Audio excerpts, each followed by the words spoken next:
Bonjour, bienvenue dans cette masterclass du 5 janvier 2022. Donc ici une vidéo pour résumer ce qui s'est passé pendant la masterclass. Je l'avais intitulé Viser le sommet de la montagne parce qu'il s'agit d'une courbe, ici la courbe verte, depuis laquelle c'est comme si vous visiez avec une lunette et vous devez viser le point B. Donc cette séance était une séance en live avec plusieurs élèves de première spécialité maths. Interactive, donc on a réfléchi ensemble. Pendant la séance, nous avons élaboré ensemble un formulaire. Et à la fin de la séance, tout ce que nous avons tapé à l'écran, ce que j'ai tapé à l'écran, a été envoyé à tous les participants par PDF. Comme c'est la première vidéo de masterclass, vous avez à disposition le PDF ainsi que le GeoGebra interactif pour consulter le contenu de cette séance. Les chapitres réinvestis, donc les masterclass, suivent les chapitres que vous voyez en classe, si du moins votre enseignant suit une progression entre guillemets normale. Donc dérivation second degré, voilà. Et donc c'était l'occasion autour d'un problème, autour d'un thème donné, de réinvestir avec des questions un peu moins scolaires que d'habitude ces deux chapitres. Alors les prérequis plus précisément, donc variation d'une fonction via la dérivée, équation de la tangente, donc ça c'est lié au chapitre dérivation. Second degré, c'est-à-dire toutes les techniques de résolution de l'équation du second degré et de signe d'un polynôme du second degré et factorisation d'un polynôme par identification. Donc ça fait partie des exercices courants quand on a une polynôme de degré 3 avec une racine évidente. Alors je présente l'énoncé ici. L'énoncé, donc on a une courbe, la courbe verte, dont un fragment est représenté à l'écran. On a l'équation de cette courbe, donc c'est une fonction du troisième degré. On a un point mobile, donc que j'ai appelé A ici, avec sa tangente dessinée en rouge. Donc j'ai représenté une autre position de A que j'ai appelée D avec une autre tangente, mais il faut s'imaginer que c'est mobile. Et on s'intéresse à savoir pour quelle abscisse de A la tangente passe précisément par le point B. Alors déjà, à vue d'œil, on a l'impression qu'ici la tangente passe un peu en dessous, mais que si on descend A vers en bas à gauche de la courbe, la tangente va en quelque sorte monter, pointer plus verticalement vers le ciel et passer par B. Ce qui fait que si on arrive de moins l'infini, on a l'impression que la tangente coupe très haut, passe par B, arrive un peu en dessous de B quand on est là. Ici, évidemment, elle coupe en un endroit de l'axe des ordonnées qui est plus bas. Et on a l'impression que si on redescend ici par derrière, peut-être qu'en continuant à descendre, eh bien, par l'arrière de cette tangente, en quelque sorte, elle va couper de plus en plus haut et peut-être atteindre B. Alors, pour s'en assurer, on va faire quelques calculs. Et lorsque nous aurons fait les calculs, nous regarderons une animation interactive avec un logiciel de géométrie dynamique. Les questions intermédiaires sont marquées là. Vous voyez qu'elles sont assez succinctes. Il n'y a pas beaucoup de détails, donc on va devoir faire preuve d'initiative. Alors premièrement, donner les variations de f. Donc je prends ma fonction ici f. Je vais donc dériver cette fonction. Donc f'. Donc la dérivée de x3 c'est 3x2 et la dérivée de x2 c'est 2x. J'ai tout de suite une simplification, donc 3x2 sur 4 moins 3x. Alors pour trouver les variations de cette fonction, ben voilà, comme d'habitude, un tableau de variations, je vais chercher quand c'est que f' s'annule. F' est une polynôme du second degré, mais c'est un polynôme lacunaire. Donc pendant la vidéo, nous avons tapé ensemble un petit résumé sur les équations lacunaires, c'est-à-dire lorsque c égale 0. Bon, j'ai donné un exemple ici, lorsqu'il manque le terme constant, on peut factoriser par x. Ça permet un gain de temps et d'efficacité pour trouver les racines qui évite d'utiliser le discriminant. Donc ici, f' de x égale 0 équivaut à ceci égale 0 en factorisant. Donc on va factoriser ceci par x, mais pour être encore plus efficace, on va factoriser par 3x. 3x, facteur de, eh bien, x sur 4, moins 1. On reconnaît ici une équation produit. une équation produit, quelles sont ses racines? Ben 3 et 4. 0, pardon. Je dis 3. 0 et 4. Alors on va les placer ici, moins l'infini, 0, 4, plus l'infini. Le signe de f', eh ben on se souvient que un polynôme du second degré est du signe de a, sauf éventuellement entre les racines, si elles existent. Donc le signe de a ici est positif, plus 0, moins 0, plus, ce qui fait qu'ici, nous avons tout de suite les variations croissantes à l'extérieur et décroissantes à l'intérieur. Donc là, nous avons les variations de f. Nous pouvons donc constater que la fenêtre que nous avons et qui nous montre les variations de f, qui nous montre un extrait de la courbe de f, on va dire, semble incomplète, puisqu'on n'a pas la partie qui monte. Donc ça va fausser notre intuition. Maintenant qu'on l'a, nous allons dézoomer, et nous voyons qu'effectivement, la courbe remonte à un moment donné. Alors, essayons de parcourir cette courbe. Donc quand nous partons d'ici, comme nous l'avions pensé intuitivement, la tangente relativement verticale, si on peut s'exprimer ainsi. L'intersection de la tangente avec l'axe des ordonnées, je suis en train donc de parler de ce point. C'est ce qu'on appelle aussi l'ordonnée à l'origine de la tangente. Bon. Cette intersection descend, elle passe en B une fois et elle passe en dessous. Maintenant ici j'ai une tangente horizontale, l'intersection est en haut, et là j'ai l'impression que quand j'arrive là, la queue en quelque sorte de la tangente remonte de plus en plus et qu'elle va passer par B, mais on n'est pas très sûr. Ensuite, ce qui se passe, c'est que ici, vous verrez l'an prochain, on appelle ça une fonction convexe, la tangente a une pente qui descend de plus en plus, qui monte de plus en plus, pardon. Donc là, c'est une pente fortement négative, de moins en moins négative, nulle, faiblement positive, très positive. Voilà, et ici, on ne va plus du tout avoir d'intersection avec B. Alors, comment calculer cela? Nous allons regarder la deuxième question qui était donnée. C'était écrire l'équation de la tangente en M à CF. Voilà. Il y a une chose à laquelle je pense, là, que j'aurais dit, et dans la question a été posée, c'est finalement la fonction f, quand s'annule-t-elle? Parce qu'on voit qu'ici, en 0, elle fait 0 d'après le graphique. Effectivement, si je remplace x par 0, j'obtiens 0 au cube sur 4 qui fait 0, moins 3,5 fois 0 au carré, j'obtiens 0. Mais on aurait pu se demander si elle peut faire 0 ailleurs. Alors, quand 0, elle fasse 0, on vient de le calculer de manière claire. Hein. En 0, elle fait 0. Voilà. En 4, combien fait-elle? Alors en 4, là, j'encourage le calcul mental. Hein. 4 au cube, par exemple, divisé par 4. Donc si je fais f de 4, attention, concentrez-vous, f de 4, pour donc déterminer ici ce nombre. Je dois faire 4 au cube sur 4. Il y a une simplification évidente. 4 au cube, c'est 4 fois 4 fois 4. Divisé par 4, on barre un 4 en haut et en bas, il reste 4 au carré. Il faut éviter de se jeter sur la calculatrice pour le moins de calcul. Donc ici, ceci fait 16. Ensuite, ici, j'ai 4 au carré. 4 au carré qui fait 16, divisé par 2, ça fait 8. 3 fois 8, 24. Je dois donc calculer 16 moins 24. J'obtiens donc moins 8. Ensuite, peut-être qu'à ce stade de l'année, vous n'avez pas encore fait les limites. On voit qu'ici, la courbe part donc d'en dessous de 0, puisqu'elle arrive à un maximum local qui est 0. Elle redescend en moins 8, et elle remonte. On peut se dire que peut-être, ici, à un moment donné, elle va faire 0. Le graphique nous le confirme, elle fait 0 quelque part. D'ailleurs, c'est en 6. Vous verrez l'an prochain que vous utiliserez ce qu'on appelle le théorème des valeurs intermédiaires et la limite. C'est-à-dire que la limite ici fait plus l'infini, donc je ne détaille pas ici. Puisqu'elle va de moins 8 à plus l'infini, c'est qu'elle passe par 0 quelque part. Ce principe assez évident porte un nom qui s'appelle le TVI.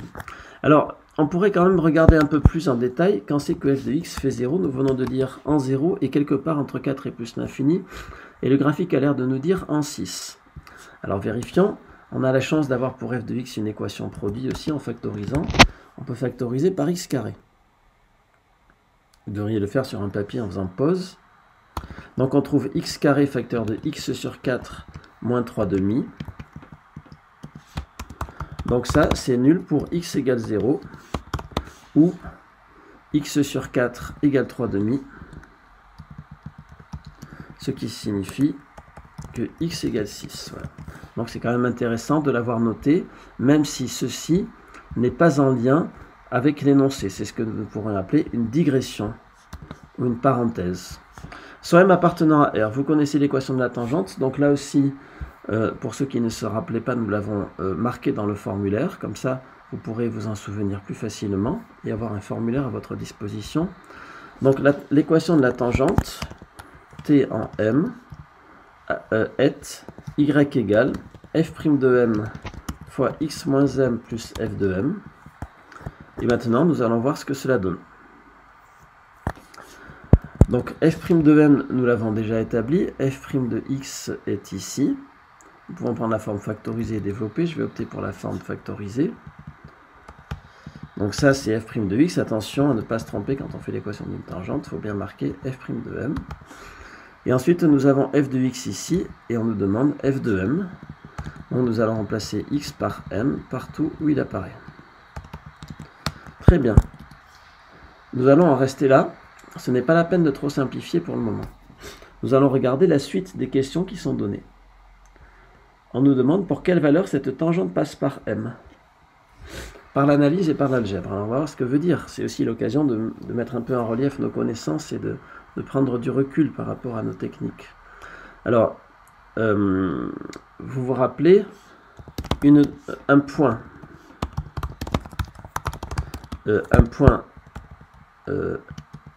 A de coordonnées AB passe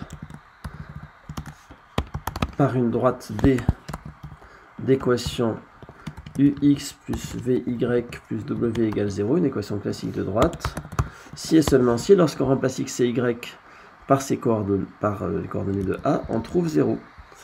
UA, voilà. Alors ça, c'est un principe archi simple qu'on met dans le formulaire, du coup, s'il est demandé pendant la vidéo. Donc là, il n'a pas été tellement demandé, c'était clair pour les participants, mais si pour vous, c'est pas clair, c'est vraiment un principe de base, de savoir qu'un point passe par une droite si les coordonnées de ce point vérifient l'équation de la droite, et on constate souvent des incertitudes par rapport à ce principe. C'est avec ce principe qu'on trace la courbe d'une fonction dans des tableaux de valeurs. Alors ici, donc nous avons B appartient à Tm, si et seulement si quoi? Eh bien si et seulement si cette équation est vérifiée en remplaçant x et y par les coordonnées de B. Bon, j'ai mis un petit médaillon ici pour se rappeler, hein. Donc les coordonnées de B, c'est y égale 2 et x égale 0. Et là, maintenant, nous allons tout développer parce que nous avons quand même un peu de monde en moins dans l'équation grâce au 0 qui est là. Alors, nous allons mettre ici que nous pouvons donc enlever le 0 et nous pouvons mettre le moins qui est là, je vais le mettre ici, dans cette parenthèse. Voilà, et nous allons distribuer le petit m. Donc ça va nous faire ici du m au cube et ici du m au carré. J'ai distribué mon petit m, je peux enlever les parenthèses qui ne servent plus à rien. Et maintenant je regroupe, donc qu'est-ce que j'ai en m au cube? Là j'ai m au cube sur 4 moins 3m au cube sur 4, il me reste donc moins 2m au cube sur 4. Et là j'ai 3 moins 3 demi, donc 3 moins 3 demi ça fait 3. 3 moins 3 demi ça fait 3. Voilà, et là je ne laisse surtout pas cette fraction non simplifiée comme ça. Voilà à quelles conditions la tangente passe par le point B. Bien.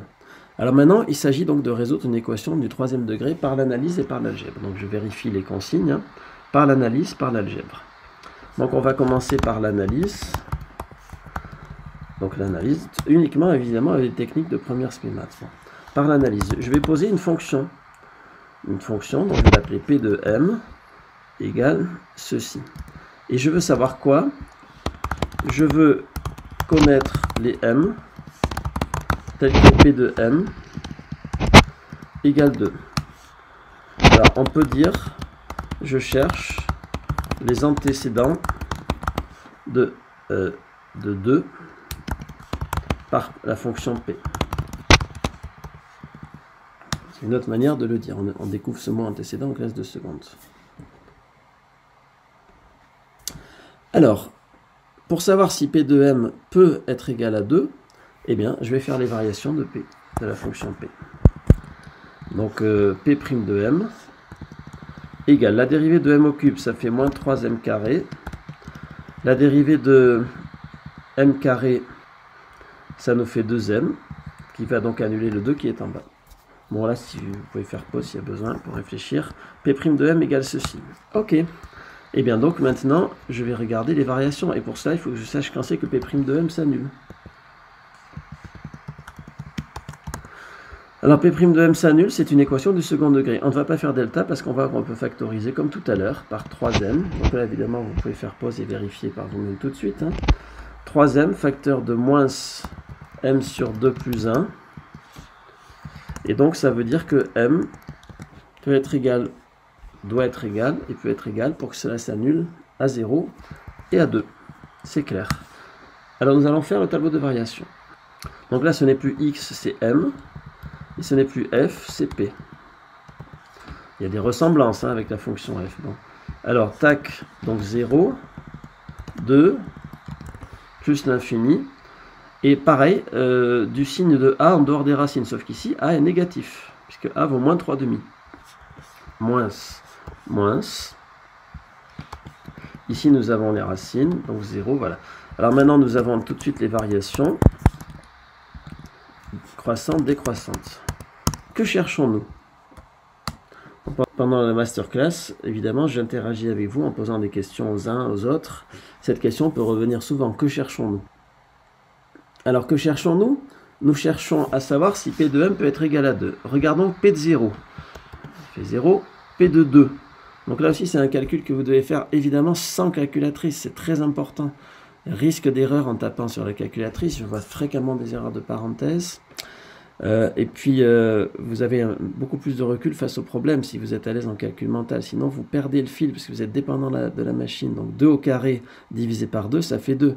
3 fois 2, 6. Donc on a moins 6. Plus 6 égale 0. Voilà encore une erreur courante. Vous voyez, quand on veut chercher combien ça fait en 2, on prend P'.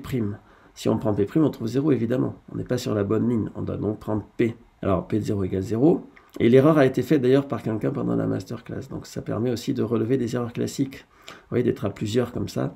Alors en 2, ça fait 2 au cube sur 2. Ben, c'est comme si vous aviez 2 au carré. Donc ça fait moins 4. Ici, 2 au carré, 4 sur 2, 2 fois 3, 6. Moins 4 plus 6, 2. Voilà. Alors on voit tout de suite que P de 2 égale 2. Donc c'est déjà intéressant pour nous de l'avoir trouvé. Et certainement, puisque je ne parle pas des limites dans ce programme, ni du TV, qui est le programme de terminale, mais vous pouvez comprendre intuitivement que on est quand même dans une démarche de recherche, que P va sûrement faire 2 par ici. P de M, et certainement, il doit y avoir un M appartenant à moins l'infini 0, tel que P de M égale 2. Alors vérifions sur notre courbe. Donc le calcul dit en 2. Donc allons en 2, paf, effectivement, ça a l'air bon. Et ensuite, il doit y en avoir un autre, ben oui, on en a parlé, il doit y en avoir un autre, là, vers moins 1, moins 1,5, par là. Ok. Donc c'est tout ce que peut nous dire l'analyse. C'est déjà intéressant. L'analyse nous donnera souvent le nombre de racines, quitte à nous après à utiliser un logiciel de calcul approché, avec des algorithmes bien choisis, pour trouver les valeurs exactes. Alors maintenant, par algèbre, ça veut dire quoi? On va tout faire passer à gauche. Hein. On veut résoudre ceci, moins 2 égale 0. Donc pour le chercher, comme c'est du 3e degré, c'est un programme, on doit chercher une racine évidente. Donc une racine évidente, ça aussi, ça a été rappelé dans le formulaire, hein, que nous avons écrit ensemble pendant la masterclass. Une racine évidente, c'est l'un de ces 4 nombres, c'est tout. Je n'ai pas à chercher midi à 14 h. C'est ça une racine évidente. Donc là, vous avez 4 essais à faire. Donc on essaye. Alors je crois que les élèves présents à la masterclass ont proposé d'essayer M égale 0. Ne marche pas évidemment, puisqu'en 0, ça fait 0. Ça risque pas de faire... Enfin, je veux dire, cette partie-là fait 0, on a vu. Hein. Ça ne fait pas 2, donc si on enlève 2, ça ne fait pas 0. Donc ne marche pas. Ensuite, je pense que... Alors, vous voyez, nous, là où on en est, évidemment, on sait que 2 va marcher. Mais jouons le jeu, si vous voulez. Essayons l'algèbre en supposant qu'on n'a pas fait l'analyse pour voir si l'algèbre se suffit à elle-même et peut permettre de trouver. Alors, évidemment, quand on va faire ces 4 essais, on pourrait commencer par 2 en se disant, bon, j'intuite que c'est 2. Voilà. On peut essayer par n'importe lequel. Alors, pendant la séance, une personne a proposé m égale moins 1. Alors, pourquoi pas, essayons m égale moins 1, et on voit que ça marche. M égale moins 1, si on calcule ici en remplaçant m par moins 1, ben, moins 1 au cube, ça fait moins 1, qui vient annuler le plus ici, ça fait donc 1 demi. Moins 1 au carré fait 1, 1 demi plus 3 demi, 2, égale 0. Donc, on a m égale moins 1 qui marche. Et là, maintenant, je vais montrer une technique. Alors, évidemment, encore une fois, on sait que 2 marche aussi, mais imaginons qu'on ne le sache pas. Encore une fois, ici, on pourrait imaginer qu'on ne le sait pas, mais qu'on le teste, puisqu'il fait partie des racines évidentes. Mais voilà, imaginons que l'autre racine soit 3 et qu'on ne sache rien. Comment on fait quand on a une racine évidente pour une équation de 3e degré? Eh bien, on factorise. Le principe qu'on a expliqué un peu plus longuement pendant la séance, si vous voulez, c'est que si vous avez une racine évidente m, votre polynôme peut se factoriser comme ça. Voilà. Parce que de fait, ce polynôme produit écrit ici, si vous remplacez x par m dedans, ben vous trouvez 0, puis ça fait 0 fois quelque chose. Vous voyez? Donc on a une certaine cohérence. Le polynôme ayant m pour racine peut se factoriser par x moins m. C'est vrai jusqu'à un certain niveau, même dans des maths un peu plus abstraites. Voilà, donc on reste dans des anneaux intègres, on verra plus tard. Bon. Alors ici, on va faire une factorisation. Donc, le polynôme que nous étudions, c'est-à-dire celui-ci, eh bien, il peut se factoriser par m moins 1, donc m plus 1, facteur de am carré plus bm plus c. Voilà. Et maintenant, charge à nous de trouver ABC. Alors, on va distribuer. Donc, on va distribuer. À quel moment peut-on trouver, en distribuant ici, du m au cube? Eh bien, en faisant lui fois lui. Nous allons trouver du m au cube. Donc, nous allons trouver am au cube. À quel moment peut-on trouver du m au carré? Eh bien, nous allons trouver du m au carré en faisant... Nous allons trouver du m au carré en faisant ce m là fois bm et ce 1 fois am carré. Je vous encourage comme ça à faire les développements degré par degré et non pas à pas. Donc ici on a am carré et avec l'autre on a bm carré. Voilà. Et de même, de terminer de tête en faisant pause là pour voir... bon, je mets la trame ici. Voilà, donc en m et par rapport aux constantes. Alors en m, ici nous avons donc ce 1 avec ce b, ça fait bm, et ce c avec ce m, ça fait b plus c. Et en constante, nous avons c. Oups, pardon. Alors les parenthèses du C sont décoratives là. Donc nous avons ici un système à résoudre. Pour les cubes, nous avons am au cube et là nous avons moins 1 demi. Donc a égale moins 1 demi. Pour les carrés, nous avons a plus b et là nous avons 3 demi. Pour les m, nous avons b plus c et à gauche nous n'en avons pas.